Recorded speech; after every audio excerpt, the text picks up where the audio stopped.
आणि या बातमीपत्राची सुरुवात सुद्धा आताच्या सगळ्यात महत्त्वाच्या घडामोडीनं जी आता राज्यभरात सध्या चर्चेचा विषय झालेली आहे। मनोज जरांगेंनी 29 ऑगस्ट पासून पुन्हा एकदा आंदोलनाचा इशारा दिलेला आहे, पण त्याच दरम्यान काही महत्त्वाची घडामोड घडते आहे। ती म्हणजे अगदी मराठा आरक्षण आणि कुणबी नोंदींबाबत धक्कादायक माहिती एनडीटीव्ही मराठीच्या हाती लागलेली आहे। जरांगेंच्या आंदोलनातून मिळालेले कुणबी प्रमाणपत्र धोक्यात आले आहेत, कारण मराठवाड्यात एकामागून एक लोकप्रतिनिधींचे कुणबी प्रमाणपत्र पडताळणी समित्यांकडून अवैध ठरवली जात आहेत। मराठवाड्यातील आतापर्यंत 4 लोकप्रतिनिधींची मराठा कुणबी नोंदीनुसार मिळालेले प्रमाणपत्र अवैध ठरवण्यात आलेत आणि त्याचमुळे मोठा कायदेशीर पेच आता निर्माण झालेला आहे। मनोज जरांगेंच्या आंदोलनामुळे मिळालेलं हे आरक्षण अखेर कायद्याच्या आणि न्यायालयाच्या चाचणीत टिकणार आहे का, असा सवालही आता विचारला जातोय।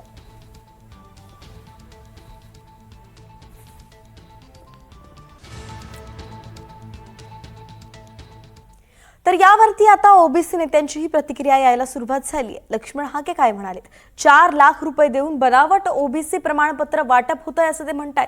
90% उमेदवारांच्या निवडी रद्द होणार असा दावा सुद्धा लक्ष्मण हाकेंनी केलाय।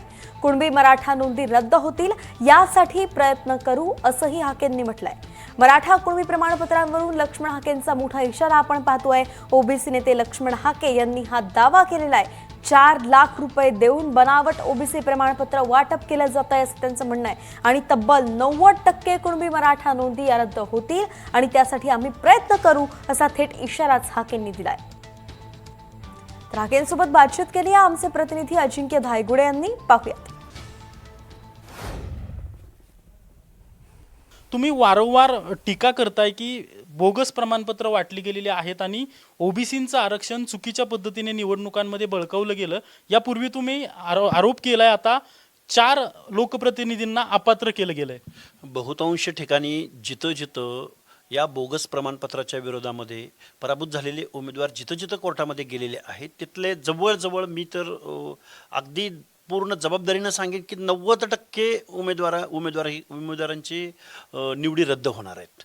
मुळात हैदराबाद गॅजेट म्हणजे जे लोकप्रतिनिधी कुणबी प्रमाणपत्रावरून ओबीसी जागेवरून निवडून आले ते 90% अपात्र होतील 90%, कारण त्याच्यामध्ये हे सगळं फ्रॉड पद्धतीचं ही जी सर्टिफिकेट आणली गेलेली आहेत। मी तुम्हाला एक उदाहरण देतो तुमच्या समोर।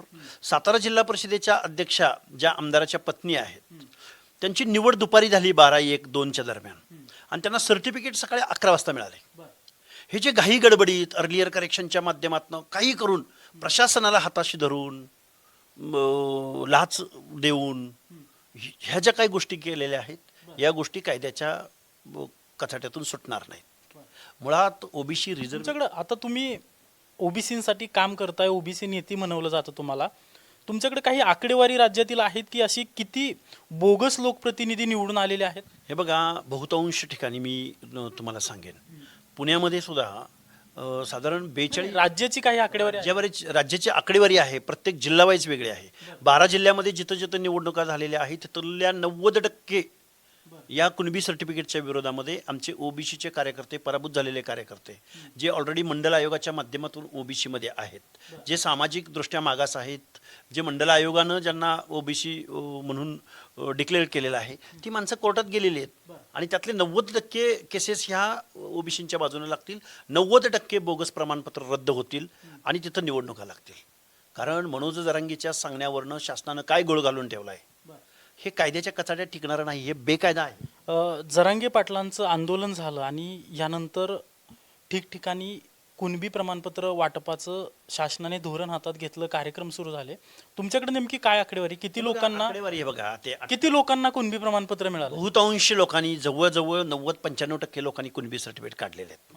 पण तुम्हाला त्यातली एक गेम सांगतो, एक त्यामधला एक की पॉईंट सांगतो की हैदराबाद गॅजेट असो किंवा अजून कुठली गॅजेट्स असो, त्या गॅजेट्समध्ये नाव आणि कुणबीची नोंद असं नाहीये, एक आकडा दिला गेला आहे। एखाद्या तालुक्याची, एखाद्या सर्कलची ज्यावेळी नोंद होते की एवढे कुणबी, एवढे एससी, एवढे एसटी, असं नाही ना सांगितलं की हे नाव किंवा ही वस्ती किंवा ह्या गावातले हे सगळे लोक हे कुणबीमध्ये येतात, असं सांगितलं नाही ना।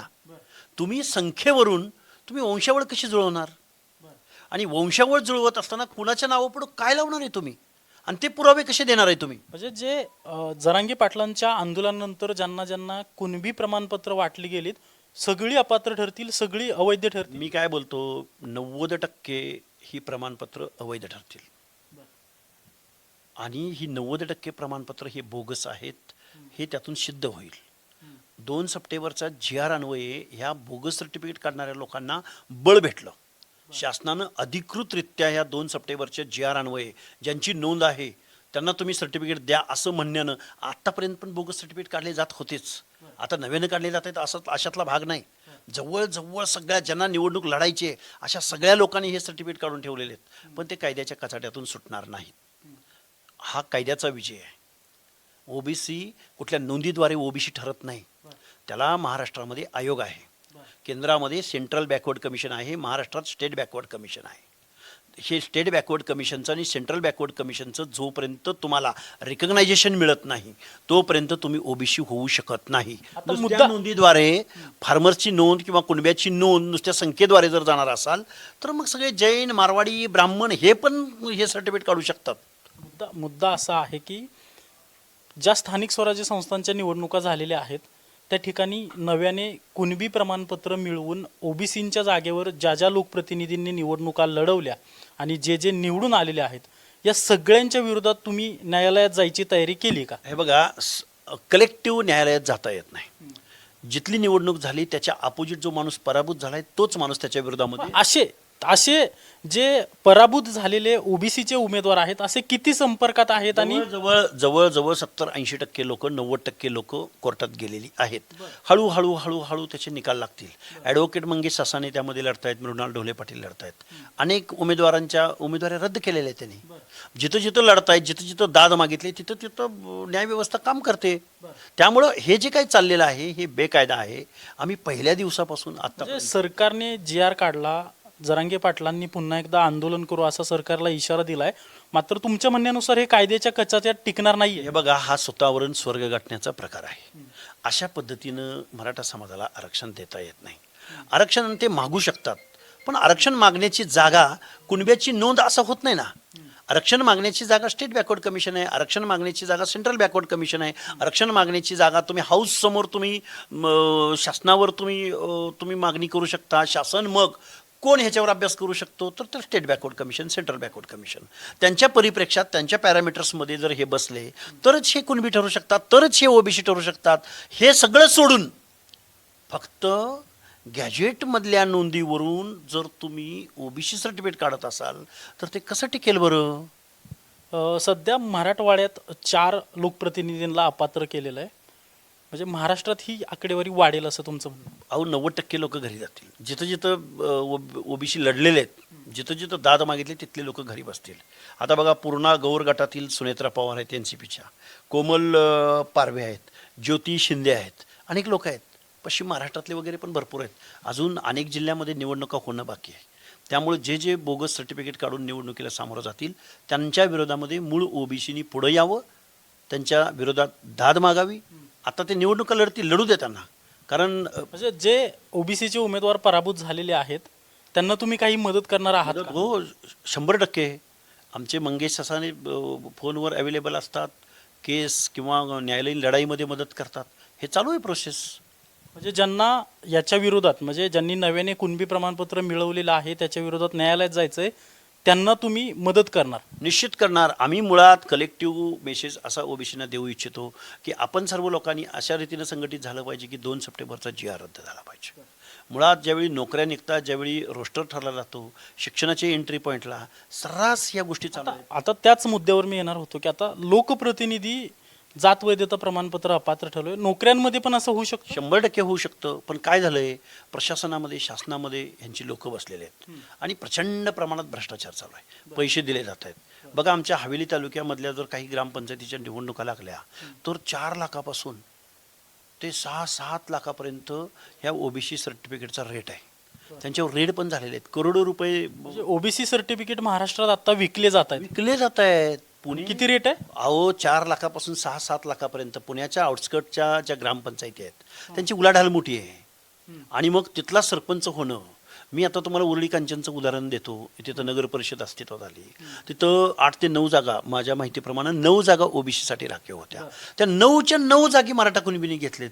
त्याच्या विरोधामध्ये 9च्या 9 जण जर मूळ ओबीसी जर लढत असतील तर ते जिंकणार आहेत आणि त्यांचे मूळ सर्टिफिकेटवाले जिंकणार आहेत आणि हे बोगस सर्टिफिकेटवाले हारणार आहेत. ही फॅक्ट आहे, वास्तव आहे. मी ओबीसीना असं आव्हान करेन की तुम्ही पुढे या. जिथं जिथं तुम्हाला बोगस सर्टिफिकेट काढून तुमची जागा हिरवली गेली, तुमचा हक्क अधिकार हिरवला गेला आहे, संविधानानं दिलेला मंडल आयोगाच्या माध्यमातून तुम्हाला जे हक्काधिकार प्राप्त झाले होते, जिथं जिथं तुमचे चॅलेंज झालेत तिथं तिथल्या कार्यकर्त्यांनी पुढे यावं. आम्ही त्यांना सपोर्ट करू आणि या बोगस प्रमाणपत्राच्या विरोधामध्ये महाराष्ट्रामध्ये आपण एक आघाडी उघडू.